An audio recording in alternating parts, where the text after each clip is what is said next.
pereza con la política. ¿Aló? ¿Mamá?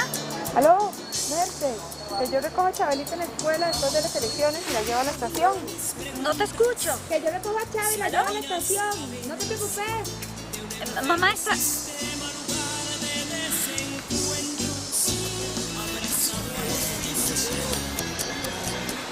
Gracias por elegirnos. Iniciamos nuestro viaje esperando que sea de su total agrado.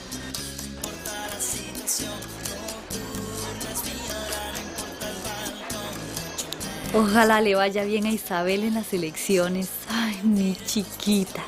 Salió tan contenta para la escuela. Ay, qué ideas se le ocurren. Oh, Huila, está armando toda una revolución. Por dicha, en su revolución le va a ir mejor que Olimpia de Gush. ¿Olimpia quién? ¿Olimpia de Gush? Ya me estoy volviendo loca. Es como si esa voz me respondiera.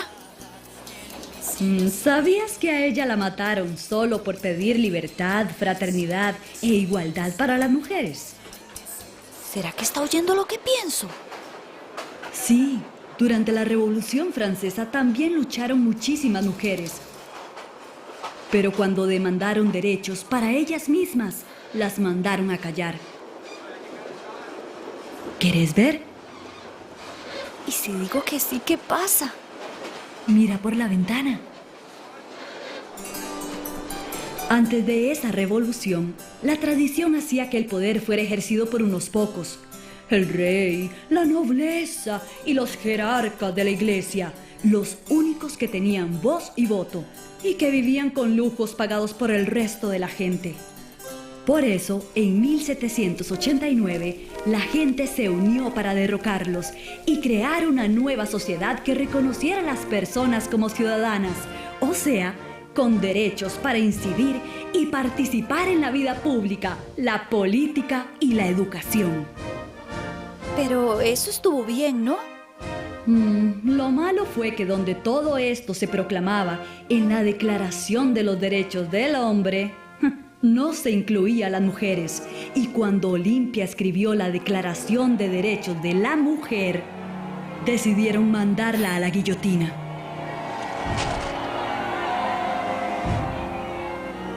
¿Pero qué tanto estaban pidiendo las mujeres? De ahí, tener derecho a los derechos humanos. Pero yo nunca había oído hablar de la tal Olimpia. Claro, eso ha pasado a lo largo de la historia. Los nombres de las mujeres se esconden en el olvido. Bueno, sin exagerar.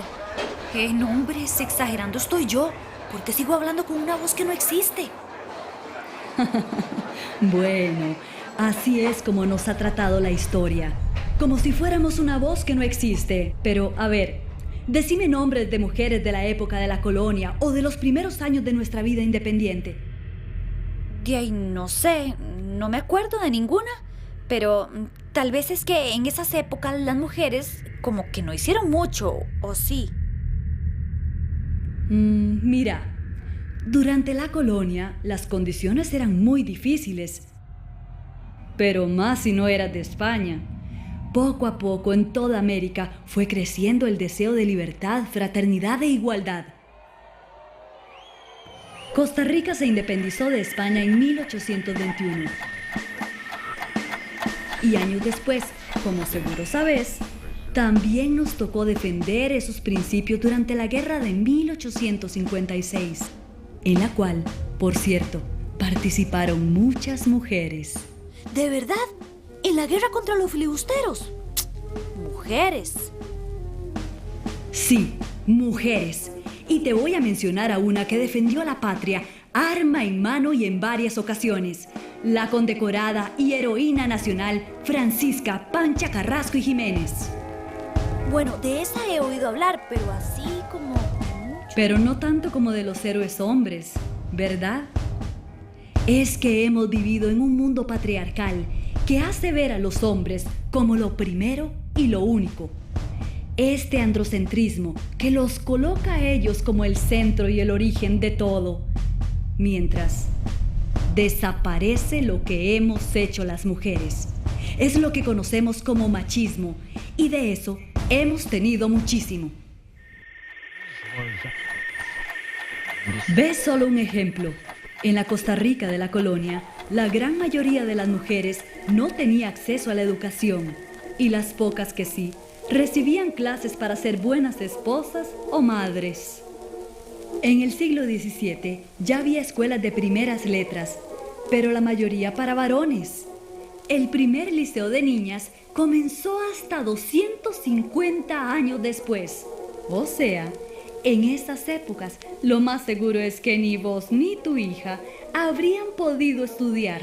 ¿Se imagina a Chávez sin poder ir a la escuela? Con lo inteligente que es. Oiga, pero eso es muy grave. Eso mismo han dicho otras pasajeras de esta ruta. El acceso a la educación ha marcado una diferencia importantísima. En 1888 se crea el Colegio Superior de Señoritas. Tuvieron que pasar casi 20 años para que las mujeres estudiaran en las mismas aulas que los hombres, obtuvieran bachillerato y entraran a la universidad.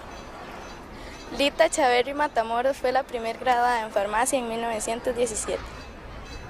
Y Ángela Acuña Brown como abogada en 1925. Oiga, ese nombre lo he oído. La verdad, para ser sincera, no sé en qué, pero lo he oído. Es que ella fue una luchadora por el voto femenino, una sufragista. A ver, pero si ella era abogada en los años 20 del siglo pasado, las mujeres no votábamos para ese entonces. Mujer, esta historia es súper reciente. En Costa Rica las mujeres podemos votar desde mediados del siglo XX. Quiere decir que, por ejemplo, cuando tu abuelita nació, no tenía derecho al voto. Esto que ahora nos parece tan natural y tan básico, nos costó muchísimo. En los siglos XVIII y XIX, las mujeres en Europa y en Estados Unidos luchaban por sus derechos. En 1848 se realiza en Nueva York por primera vez la Convención sobre los Derechos de la Mujer.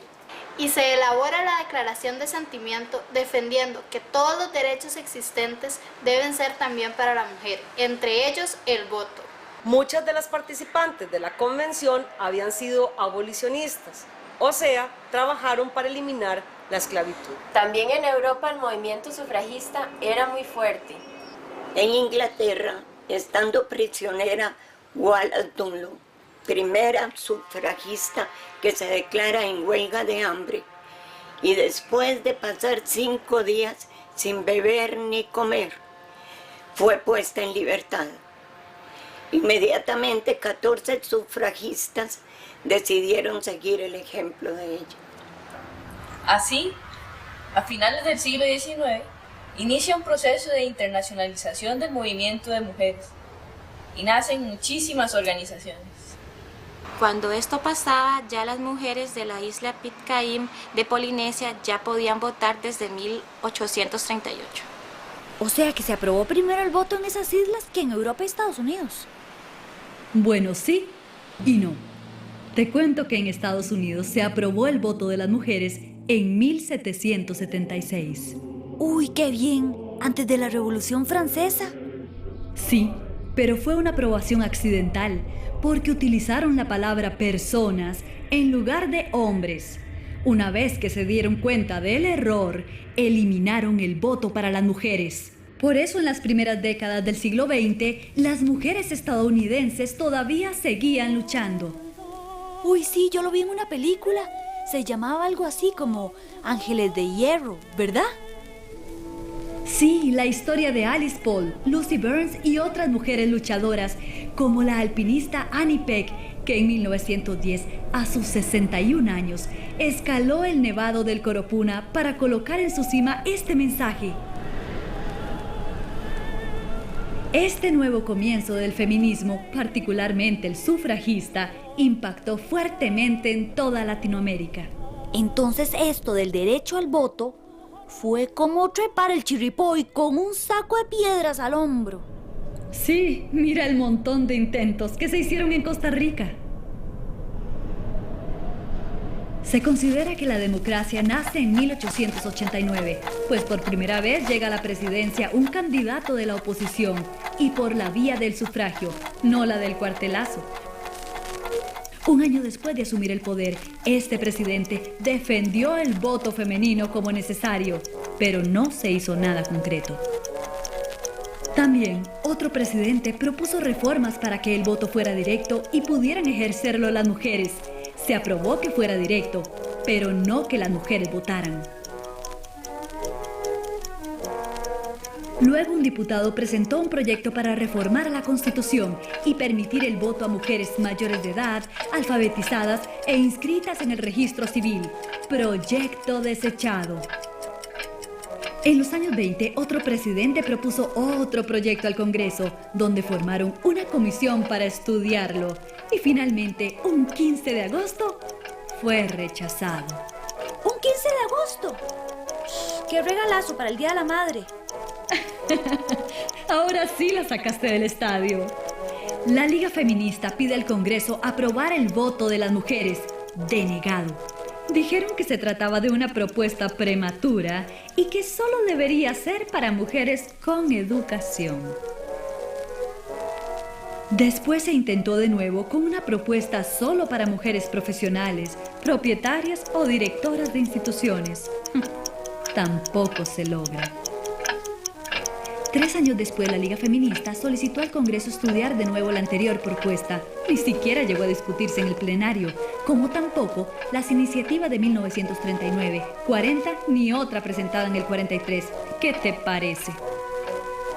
Y de una vez te aclaro la duda eterna entre las pasajeras de este tren. Machismo y feminismo no son lo mismo.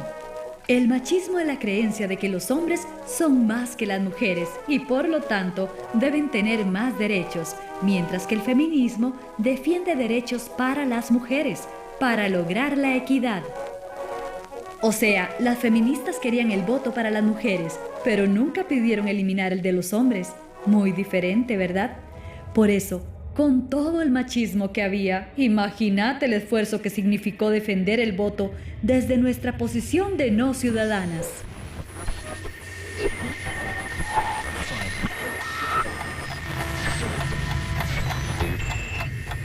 Ve, por ejemplo, en 1917. La dictadura de Federico Tinoco fue coartando los derechos de la ciudadanía y crecía el descontento. Después de un par de años así, las maestras organizaron un gran desfile de protesta al que se unieron estudiantes, profesoras e intelectuales. Esta marcha popular culminó con la quema del periódico oficial La Información y así inició la caída de la dictadura. ¿De veras? ¿Y quién fue el valiente que lo quemó? En realidad fue una maestra valiente, María Isabel Carvajal. ¡Carmen Lira! ¡La de mi tía Panchita! Sí, la mismitica.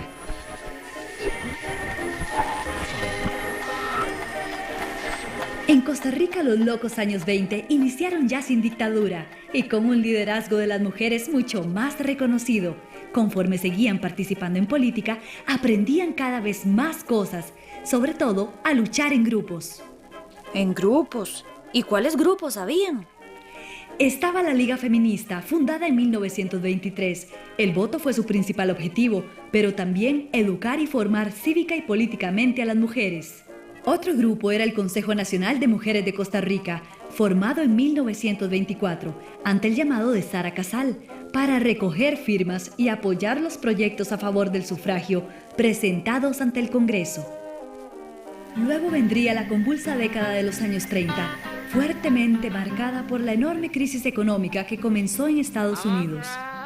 Ah, ¿la que le dicen la Gran Depresión? Sí, esa crisis afectó muchísimo a Costa Rica. Y vos sabés, entre los pobres, las más pobres siempre han sido las mujeres.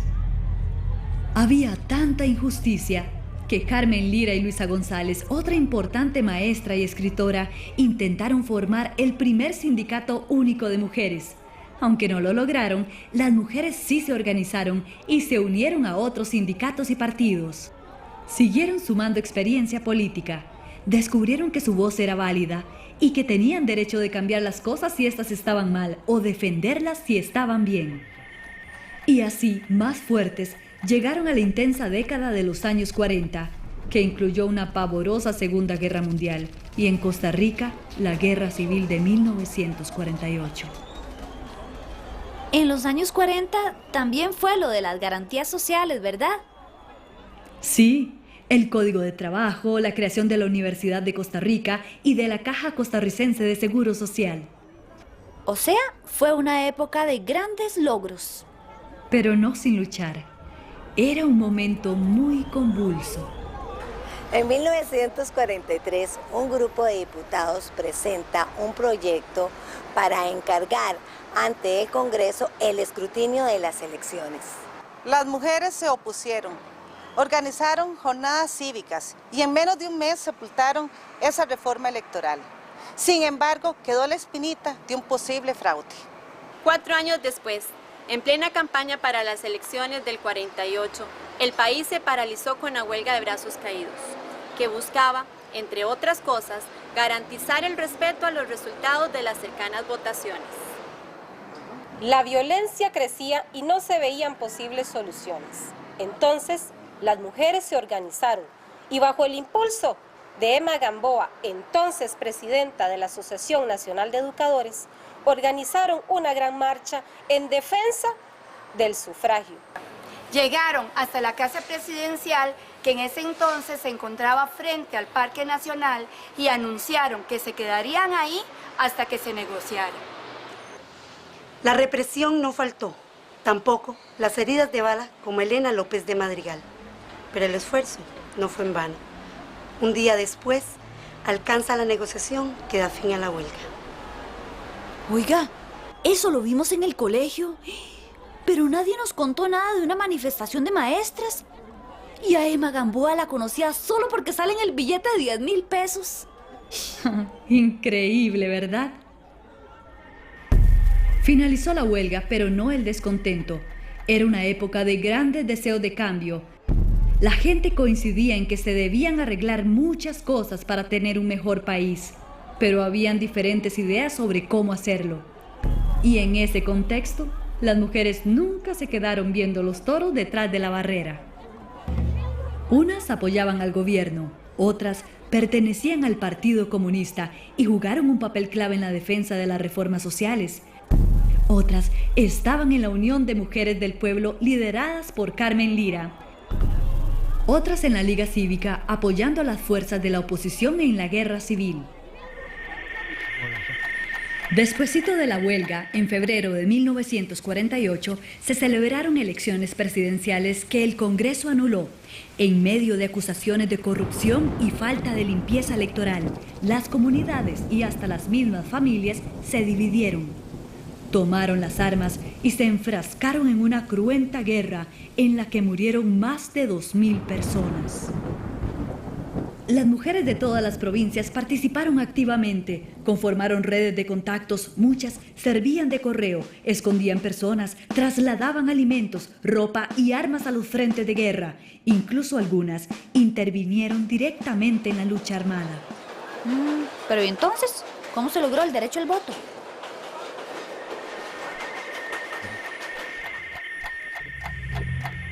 Recién había terminado la Segunda Guerra Mundial. Tanta muerte y destrucción evidenció la necesidad de mayor democracia, igualdad, ciudadanía y derechos políticos para toda la humanidad. Con ese espíritu nace la Organización de las Naciones Unidas.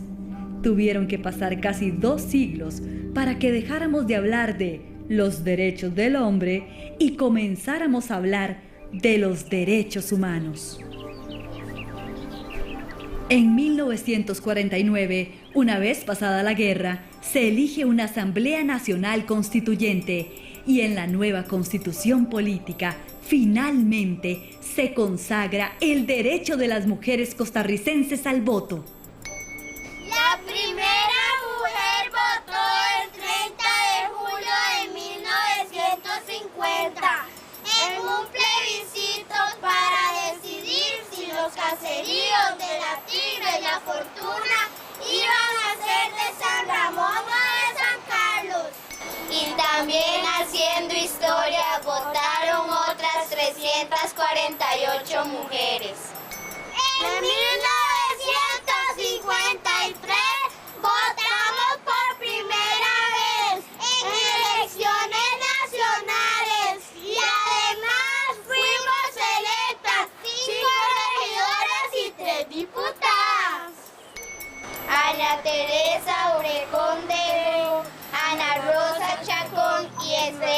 organizada. Ay, qué linda las chiquillas. Bueno, por dicha lo logramos. De veras que costó.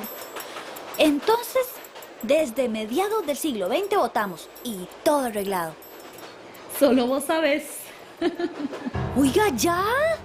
Las mujeres conquistamos el derecho al voto, que era una barbaridad que no lo tuviéramos. Pero, ¿qué más? Bueno, podíamos votar, pero no todas. Por ejemplo, las mujeres afrodescendientes. Ay, no. Usted ya me está vacilando. A ver, ¿por qué no iban a poder votar? Recordá que en Costa Rica, para la construcción del tren al Atlántico, se necesitó gran cantidad de mano de obra. Por eso, llegaron muchísimas personas afrodescendientes y de origen chino. La mayoría venía solo por un tiempo, pero pasaron los años y se fueron quedando en calidad de personas extranjeras. Bueno, eso lo entiendo con la gente que llegó, pero ¿y la gente que iban haciendo aquí? Esa gente se quedaba como en el limbo. Por un lado pensaban que se devolverían a sus patrias de origen con todo y huilas. Y por el otro, no podemos olvidar el racismo. Para enfrentar el racismo, tuvimos que ir tejiendo una identidad fuerte afrocostarricense.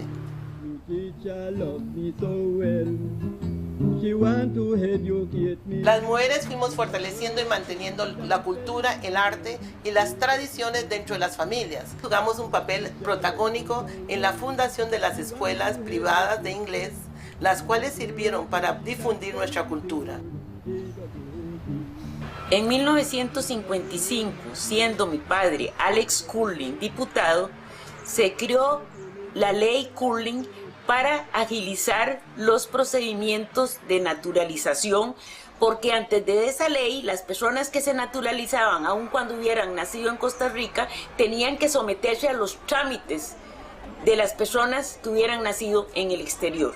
Fue en 1953 cuando se creó en Cahuita la primera mesa electoral.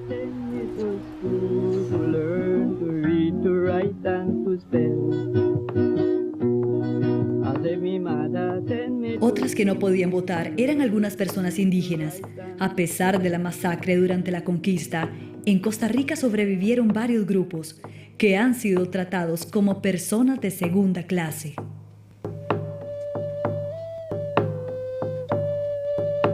Imagínate que aún hoy sus oportunidades son tan reducidas que poca gente saca el sexto y hay mucho analfabetismo. Y ni qué decir de las condiciones de sus viviendas o de la falta de acceso a servicios como la electricidad.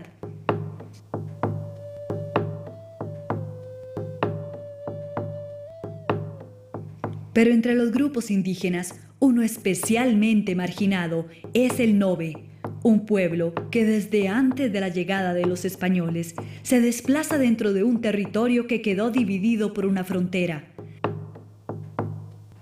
¿Y entonces? El gobierno costarricense aseguraba que el pueblo Nobe era de Panamá. El gobierno panameño juraba que eran costarricenses y por lo tanto, en ambos países les negaban la nacionalidad, la cédula y el voto. ¡Nombres! ¿Y eso fue en 1950 y cuánto? No, mujer, eso fue en 1991. Decíamos que es nuestra extranjería porque somos de la frontera. Y todavía nos trata también extranjeros. La marcha fue primero en Ciudad Neily, después se movilizó a San José. No sabíamos dónde quedar, fuimos primero al Parque Central. Ahí estuvimos, después ya en la noche no teníamos dónde ir a dormir. Entonces quedamos en la acera del Catedral. Ahí a veces no comíamos, a veces no había dónde estar. Fue duro la lucha, porque nosotros no podíamos votar, no podíamos elegir a nadie. También, como te contaba, la situación mía, perdí 2 niñas en el transcurso de esa lucha, en 2 años. Pero fue difícil, pero fue bonito también porque logramos el derecho. Qué difícil es darse cuenta de lo que falta. No me había puesto a pensar que nunca han habido indígenas en la Asamblea Legislativa. Sí, la discriminación muchas veces está escondida detrás de lo que nos parece normal. Muy bien, mamá, mata. ¿Qué estás Y cuando se hace visible una parte, hay mucho más escondido bajo la superficie. Espérame un toquecito, el trabajo me llama.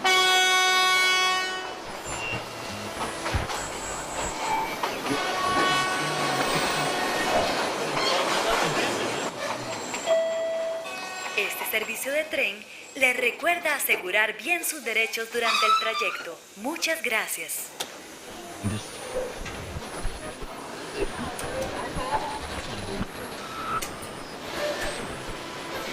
Bueno, tengo otro ratico para hablar con vos. La conquista del voto impulsó un proceso fundamental para develar que también es indispensable ser electas, que urge lograr la equidad en salarios, condiciones de trabajo, acceso a tierra, vivienda y créditos para iniciar un negocito. Tantas cosas, incluso la salud sexual y reproductiva. O sea que la discriminación era más que no votar. Diste en el clavo.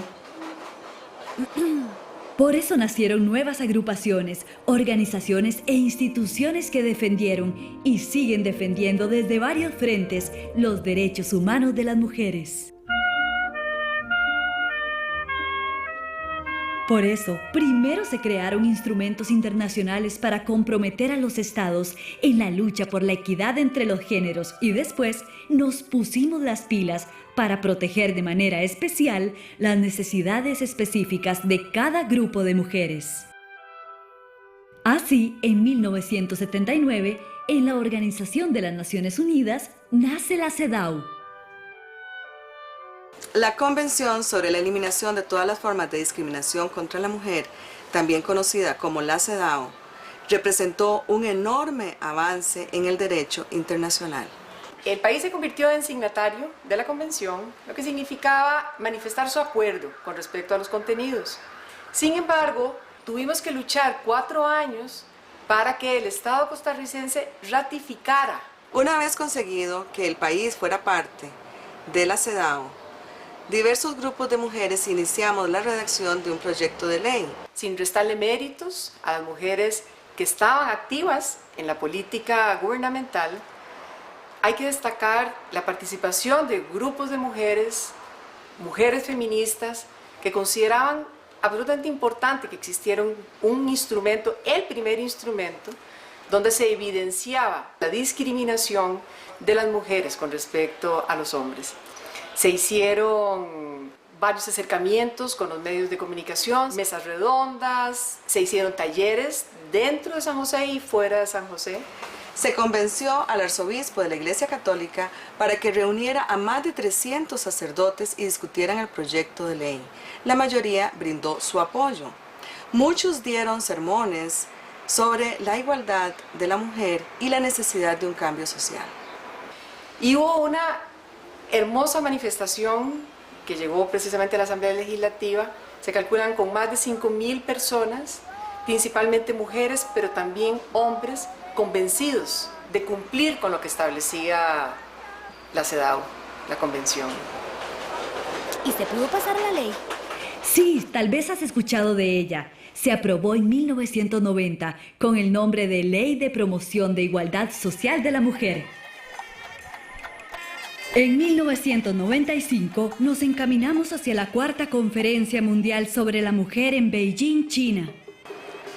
En Beijing las centroamericanas tuvimos una posición fuerte y en la agenda de esa conferencia se retomaron y se perfeccionaron las medidas para combatir las desigualdades.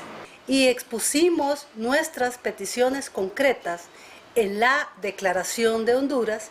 Se elaboró una plataforma de acción que fue el documento que permitió que los derechos de las mujeres y las niñas fueran también reconocidos como derechos humanos universales. Para velar por lo acordado e impulsar más avances, en 1998 se creó el Instituto Nacional de las Mujeres, la entidad que promueve y tutela los derechos humanos de las mujeres en Costa Rica. Con los aportes de la CEDAW, la Ley de Igualdad Social, el INAMU y Beijing, se fueron tejiendo grandes logros. Por ejemplo, las cuotas. Porque las mujeres trabajaban muchísimo, pero a la hora de formar las papeletas, iban primero los hombres, segundo los hombres y de último, tal vez una que otra mujer. Ah, suave, suave. Ahí no estoy de acuerdo para nada con vos.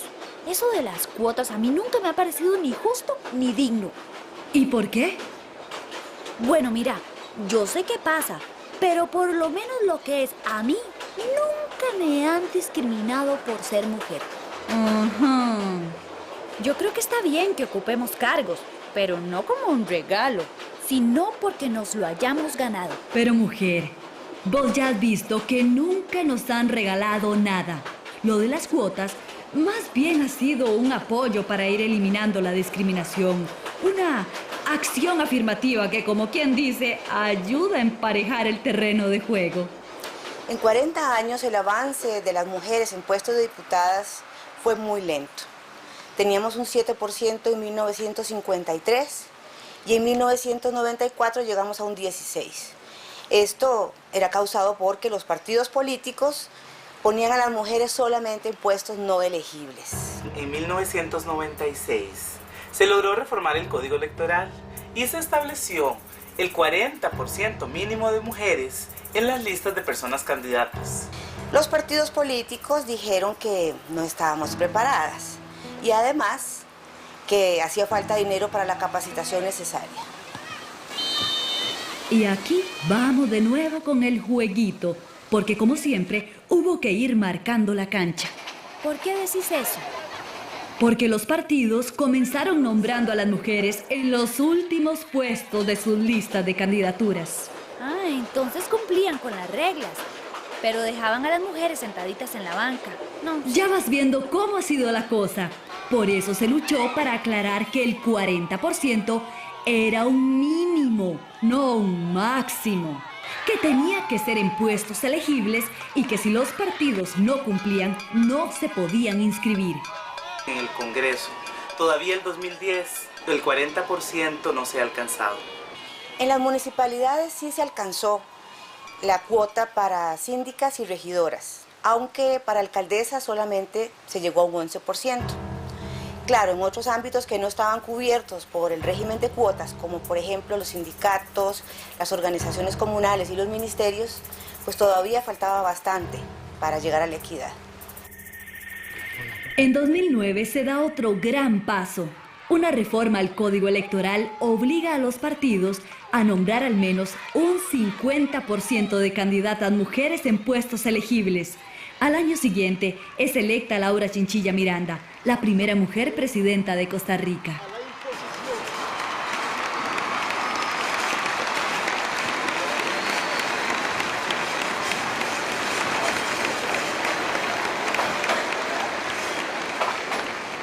¿Sabes qué?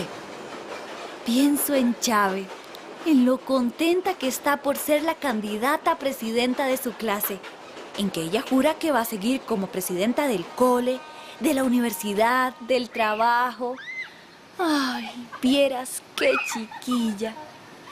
¿Te imaginas que le dijeran que por ser mujer solo puede ser la ayudante de o la vice algo, pero no lo que ella quiere y lo que puede ser? Es difícil reconocer que hemos sido discriminadas porque no es nada bonito sentir que alguien te arrebata tus derechos.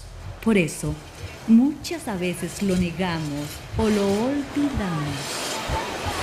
Eso no le puede pasar a mi hija. Suficiente con lo que te pasó a vos en el colegio, ¿verdad? ¿Vos cómo sabes eso? ¿Cómo que me vas a quitar? Si yo organicé lo del anuario y además soy la vicepresidenta de la clase. En esta página solo va el presidente y ese soy yo. Vivimos en un sistema que lleva siglos tratando de borrar nuestros nombres, nuestros rostros, nuestros sueños. Mira tu periódico. Este servicio de tren le recuerda asegurar bien sus derechos durante el trayecto. En breves instantes arribaremos a la antigua terminal. Sin embargo, les informamos que ya ampliamos ¿Quién sos vos? Vení, desde hace años decidí conducir este tren.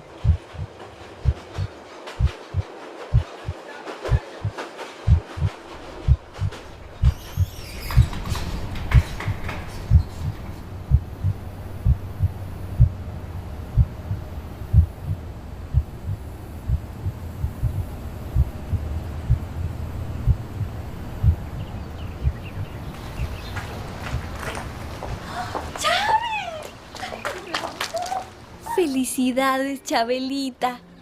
¿Sabes qué vamos a hacer para celebrar tu abuelita, vos y yo? Vamos a hacer un viajecito juntas, porque este tren tiene mucho camino por delante. Necesitamos más y mejor educación para conocer nuestros derechos como humanas y así saber llevarlos a la práctica día con día.